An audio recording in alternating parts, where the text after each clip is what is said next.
I watched my daughter-in-law pour something onto my wife's chair at my son's wedding reception, and I stood there with a glass of ginger ale in my hand, completely still, like I hadn't seen a thing. That was the hardest part. Not what came later, the drama, the noise, the whole room going silent at once. The hardest part was those 45 seconds where I had to decide what kind of man I was going to be that evening, whether I was going to walk over there and cause a scene that would embarrass my son on the most important day of his life, or whether I was going to be smarter than that.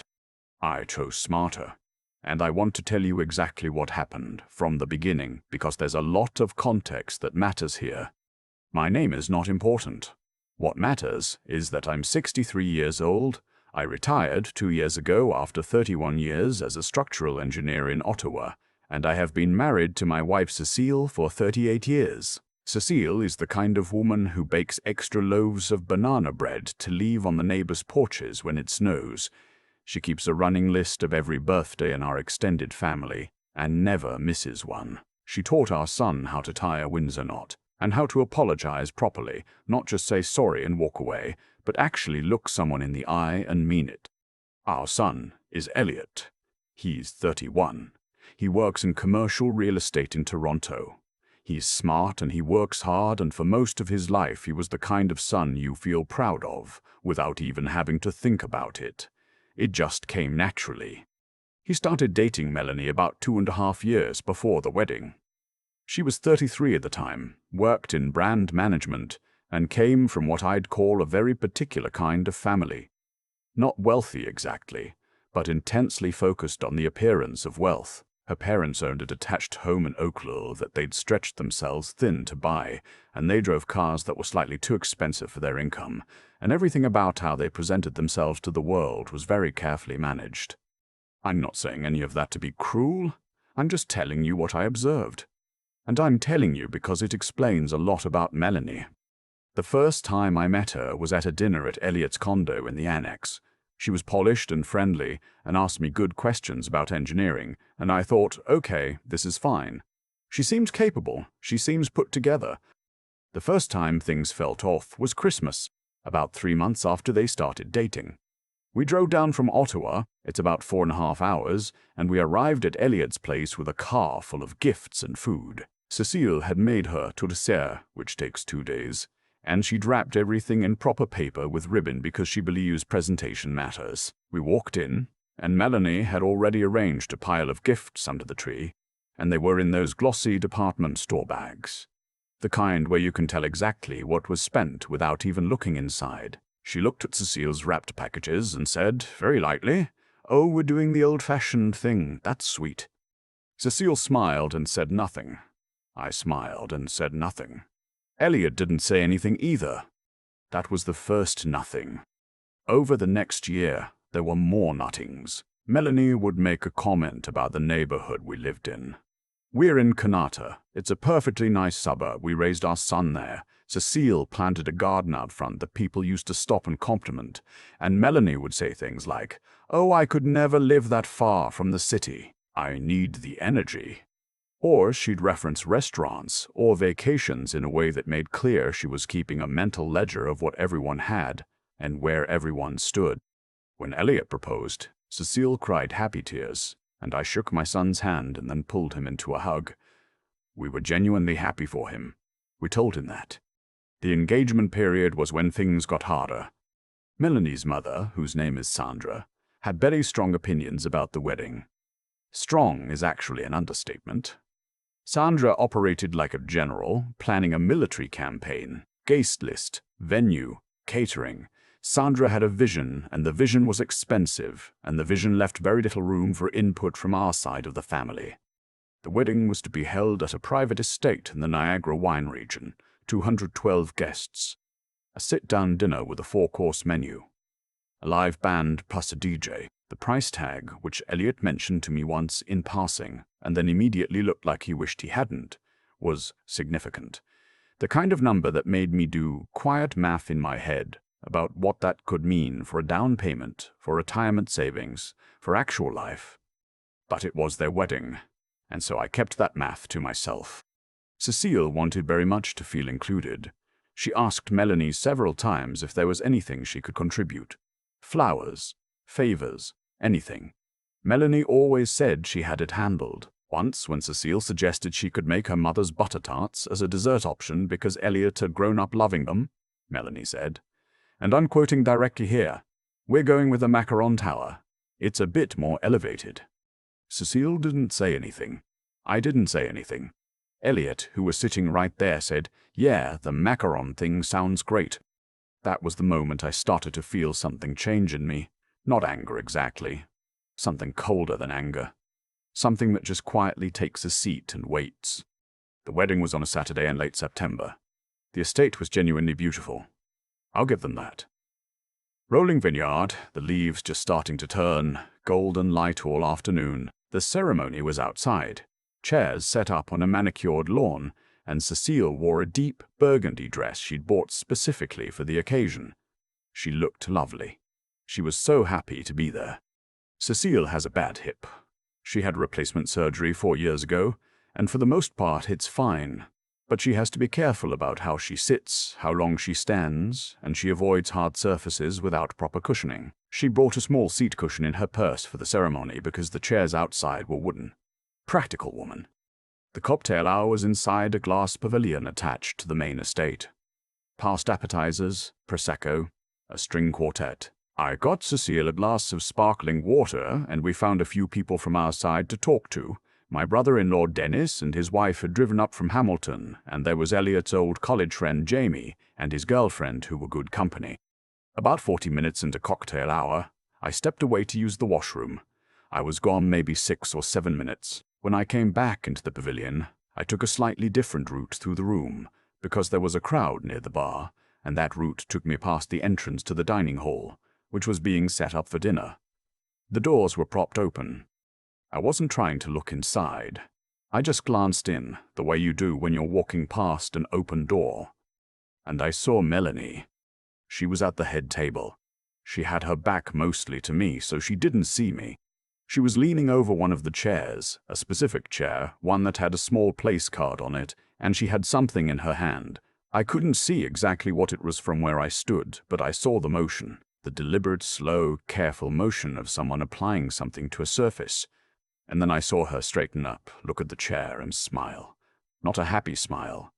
The other kind. She walked back toward the pavilion through a different door, and I stood there for a moment, very still. I went into the dining hall. I walked to the head table. I looked at the chairs. There were place cards for the wedding party and immediate family, Elliot and Melanie at the center, then family arranged around them. The chair Melanie had been leaning over had a card that read, "Cecile." I touched the seat of the chair very lightly with 2 fingers. It was wet, and it had that sharp chemical smell that I recognized immediately, because I'd used it 100 times on job sites. Industrial adhesive. Not superglue exactly, but something in that family, something that would bond fabric to surface in under a minute and would not let go without causing damage. I stood there for a moment. Then I picked up the place card from Cecile's chair, and I picked up the place card from the chair beside it, which was designated for Melanie's university roommate, a woman named Brooke who was part of the wedding party. I switched them. Cecile's name now sat at Brooke's seat, and then I did one more thing. I found a cocktail napkin on the nearest service station, folded it, and blotted the seat of what was now Brooke's chair as best I could. There wasn't much I could do about the adhesive itself, but if Brooke happened to sit down before it fully set, she'd have more warning than Cecile would have. I walked back to the cocktail hour. I found Cecile and handed her a small plate of bruschetta. "You were gone a while," she said. "Long line," I said. She asked if I was all right, and I told her I was fine, and I was, mostly. I was 63 years old, and I had spent a career making sure structures didn't collapse, and I understood that the most important thing in that moment was to remain calm and let the evening proceed. Here is what I've not yet told you about why this matters as much as it does. 3 weeks before the wedding, Cecile had a fall. She stepped off the back porch wrong, in the dark, taking the recycling out. She fractured a small bone in her foot. Not serious, the doctor said she'd be fine, but it meant that for those 3 weeks leading up to the wedding she was on a walking boot and moving more carefully than usual. Her hip had been bothering her too, more than it usually did, probably from compensating with her gait. She'd been to physiotherapy twice that week just to make sure she'd be able to stand for the ceremony and dance at the reception. She had been so worried she'd let Elliot down by not being well enough to be present the way she wanted to be. If she had sat in that chair, if the adhesive had bonded her dress to the seat and she'd stood up or been unable to stand up, the torque on her hip, on her healing foot, could have caused real damage. Not certain, but real and serious possible damage. The kind that might mean another surgery, the kind that changes the quality of the rest of your life. I thought about that in the cocktail hour, holding my ginger ale, watching Cecile laugh at something Dennis said. I thought about it very carefully. The call to dinner came at 6:30. We filed into the dining hall, the head table filled in. Cecile found her card at the new seat, took it without comment, and sat down. She leaned over to me and said quietly that she didn't remember being seated this far from Elliot on the seating chart she'd seen, but she shrugged and said it was probably a last-minute change. I watched Brooke take her seat. Brooke was in a floor-length ivory bridesmaid dress. She sat down, chatted with the person beside her, reached for a bread roll. She did not appear to notice anything unusual. The first course arrived. Soup, a butternut squash bisque. It was lovely. The speeches were going to come after the main course. There was a lot of laughter at the table, a lot of people leaning across to talk.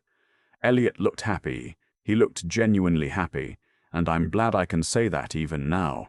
About halfway through the main course, Melanie looked down the table toward where Cecile was sitting. I watched her face. It took a moment, but I saw it. The tiny recalibration of her expression. The confusion. She looked at the chair where Cecile was supposed to be, which was now Brooke's seat. She looked at Brooke sitting perfectly comfortably, dress intact. She looked back at Cecile. She smiled and looked down at her plate. The main course ended. The speeches began. Elliot's best man gave a funny one about a road trip they'd taken to Cape Breton years ago. Melanie's maid of honor gave a heartfelt one about sisterhood. Sandra stood up and gave what I can only describe as a 15-minute personal achievement speech that happened to mention her daughter occasionally. Then the MC, a friend of Elliot's who had a good, easy manner about him, announced that he was going to ask the wedding party and family to stand for a toast. He named them one by one. He got to the bridesmaids and he said, "And our beautiful bridesmaids, would you all please stand?" The bridesmaids stood. Brooke stood. There was a sound. It was not loud, but it was very distinct in the way that the wrong sound always is in a quiet room. A tearing, separating sound, the sound of fabric under sudden stress. Brooke stood fully upright and looked down, and her expression went through several phases in about 2 seconds. Confusion, realization, horror. The back panel of her bridesmaid dress had separated at the seam along the chair seat. Not completely, but enough that the people closest to her could see it. And then enough that the people near them could see it. And then there was that ripple of whispers that a room of 200 people does when something has gone wrong, and everyone is trying to process it at the same time. Brooke sat back down immediately. One of the other bridesmaids leaned over. There was urgent whispering. Someone produced a pashmina from somewhere. One of the older guests had been wearing one, and it was handed down the table with remarkable efficiency. Melanie had gone very still. I watched her face. I watched her look at the chair. I watched her understand slowly what had happened, and I watched her look at me. I was looking back at her. I didn't smile. I didn't say anything. I just held her gaze for a moment. The way you do when you want someone to know that you know. And then I turned back to the MC, who was gamely continuing with the toast as though nothing had happened, because he was gamely continuing with the toast as though nothing had happened, because he was a professional and a good one. The toast was lovely. Cecile cried a little. I put my arm around her. The dancing started about an hour later. Cecile danced with Elliot for the mother-son dance. They'd chosen an old Gordon Lightfoot song, which I'd had nothing to do with but felt personally moved by.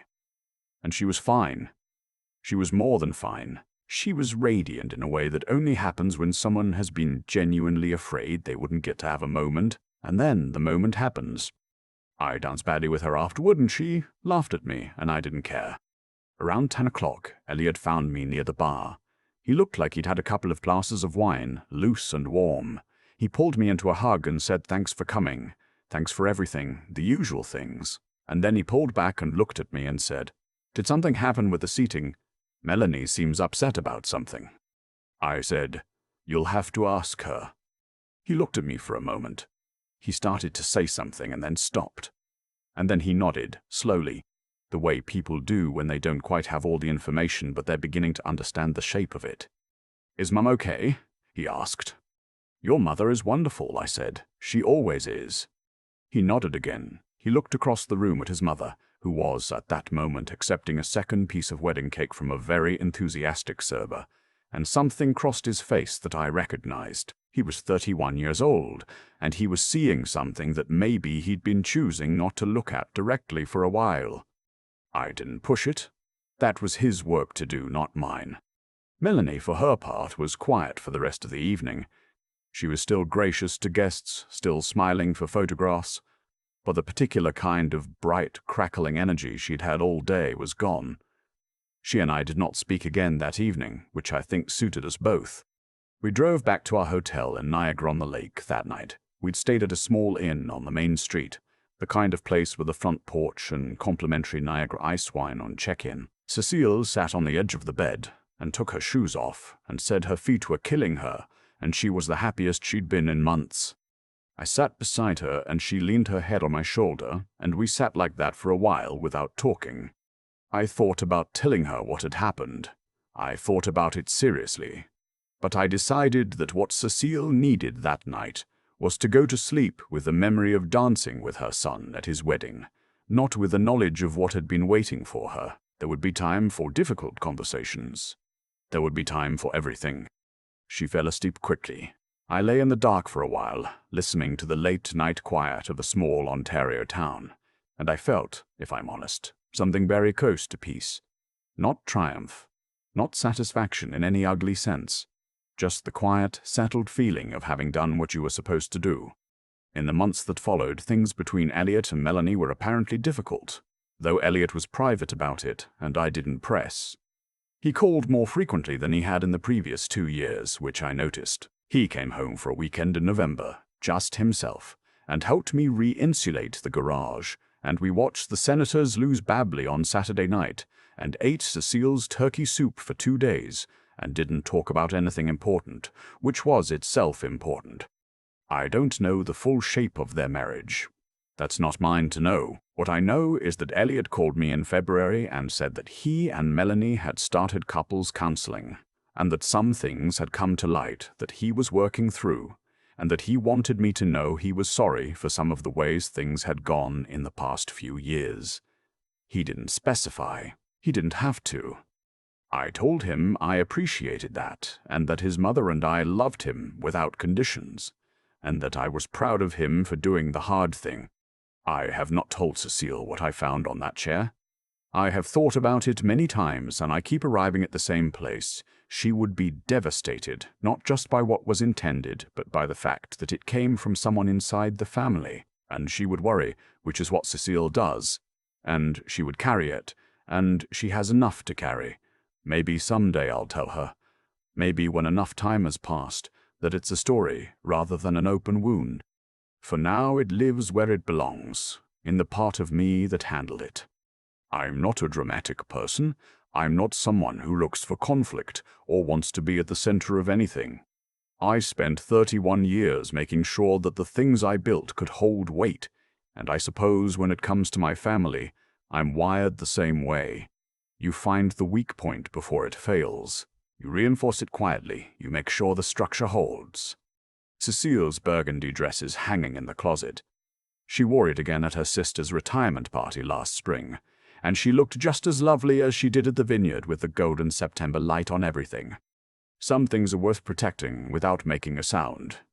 I still think about those 45 seconds in the dining hall doorway.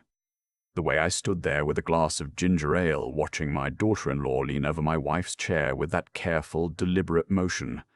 The way I had to decide in under a minute what kind of man I was going to be. That's the thing nobody talks about when they tell stories like this one. They talk about the ending, the tearing sound, the room going quiet, the karma landing right where it belonged. But the real moment, the one that actually mattered, happened when nobody was watching. It happened in a doorway, in about 45 seconds, when I chose not to react from anger, but to think from clarity. I've been an engineer most of my adult life. The work teaches you something that doesn't stay on the job site. It follows you home. It tells you that the most dangerous failures aren't the dramatic ones, the collapses you can see coming from a distance. They're the quiet ones, the small compromises in the foundation that nobody noticed because nobody was looking carefully enough. What I saw in that room was a small compromise, and I knew that if I didn't address it quietly and precisely, it would cause real damage. Not to the wedding. To Cecile, what Melanie did wasn't a prank. It wasn't a petty act of spite. She knew about Cecile's hip. She knew about the foot. She applied something to that chair that could have put my wife in surgery, and she did it with a smile. That's not carelessness. That's a choice, and choices have weight. They don't disappear just because nobody saw them happen. They sit in the structure of a person's character, and they tell you, very clearly, who someone is when they believe they're unobserved. I didn't confront her. I didn't make a speech. I switched 2 place cards and blotted a seat with a cocktail napkin, and then I went back to the cocktail hour and handed my wife a plate of bruschetta. That's it. That was the whole of what I did. There's a kind of strength that doesn't need an audience. It doesn't raise its voice. It doesn't need to be recognized or thanked or even known. It just sees what needs doing and does it, and then it goes back to the party and watches its wife dance with their son to a Gordon Lightfoot song. I'm not saying I'm a particularly strong man. I've made plenty of mistakes in 63 years, but I understood something that evening that I want to pass on because I think it matters. The right response to cruelty is rarely the loudest one. It's the most precise one. You don't have to match someone's ugliness with your own. You just have to be smarter, quieter, and more patient. You have to be willing to let the moment unfold on its own terms. Because when a person is truly determined to do harm, they will eventually complete the circuit on themselves. All you have to do is make sure that the person they intended to hurt is sitting somewhere safe when it happens. Cecile wore that burgundy dress again last spring. She looked just as lovely as she did in the September vineyard light. She doesn't know what I found on that chair, and maybe she never will. But she danced at her son's wedding, and her hip was fine, and she was happy. That's what it was all for. That was the whole point. Some things you protect without making a sound, and that quiet protection is its own kind of integrity. The kind that doesn't ask for anything back.